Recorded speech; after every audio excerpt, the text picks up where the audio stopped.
But by the way, people listening and watching at the moment may be interested, and that's one of the questions I get a lot from learners that people need help with, is how they can improve their pronunciation, because their pronunciation is perfect. Well, it's like you know, I have a heavy Estonian, French, Arabic, as we already know. Yeah. So what's up with that? So can you give some pointers to people of how to improve their pronunciation? Um, yeah, for sure. So for me, when it comes to my own accent and pronunciation, all of that can be accredited to meeting with native speakers. And I know that not many people have this option available to them, but it was something, like I said at the very beginning, like I have no idea why I had so many good teachers. Like the same way I don't know how, like, why there were so many Americans in my little town, which is crazy to me. But I was able to meet them and listen to them and speak to them.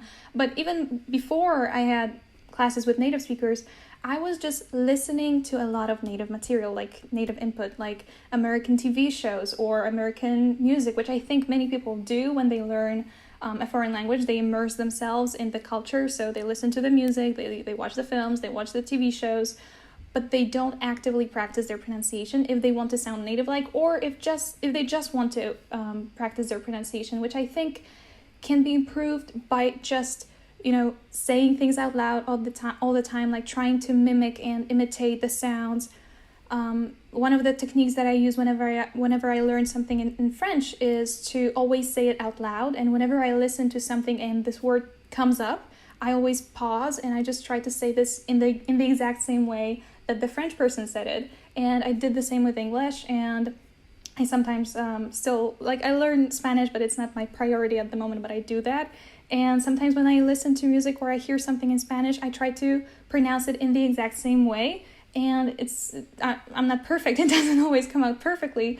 But I think that focusing on just trying to sound as native-like as possible, or just trying to sound as correct as possible, can be a good way to practice. Because how else can you improve your pronunciation if not by speaking? So you can always try to say things to yourself, speak to yourself, and then whenever you can, just practice on the particular words or sentences or phrases or exclamations that have different intonation patterns, and just just have fun with it. See how you feel when you do that. And yeah, that's my biggest tip, I think, for pronunciation. For sure. The having fun part is so important. It's not, so that it wouldn't be laborious. Just when people are learning to speak as well, then I just recommend this so often, that just, if you're learning Italian, just do the whole thing, just Yeah. just like with your face and your mouth, and just go with it. Just like it's a farce in a way, that you just go into the whole stereotype of non ci sono di Frugia. It's just like you go all in, and it's so fun. It becomes a game. And at the same time, you're just picking up the whole new pronunciation as well, because like for a Finnish person, speaking like an Italian wouldn't be a natural thing, so they need to go into these lengths of playing this role until they will get it to be a natural thing, right?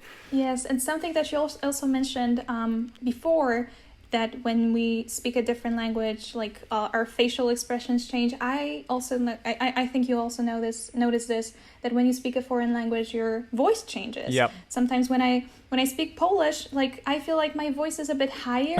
It's like it's a different voice. But when I speak with my American accent, I speak from the chest. And many different languages have different like vocal placements, like wherever your voice resonates. So sometimes you can hear that when for instance, Spanish people speak, their voices to me are so low, like they are so like low registers of their voices. And I whenever I try to speak Spanish, I need to like kind of go even lower and try to speak faster. Of course I can't, but I'm trying just to, as you said, like go over the top and just have fun with it. And yeah, this is something that can really boost your progress, because even embodying the features that are not related to the language itself can really help you feel it out and just help you make progress even without you even knowing it. That's a very cool topic, by the way. That there is very exciting research about this that we've been doing and we've been reading about as well. Is that languages have different frequencies, so that the brain would be able to distinguish them better, to know where to send them in the neural networks. So basically, it's like Wow. that's why you are feeling as well that I'm speaking on a different, from a different place. But that's a whole another story. But it's that's super exciting.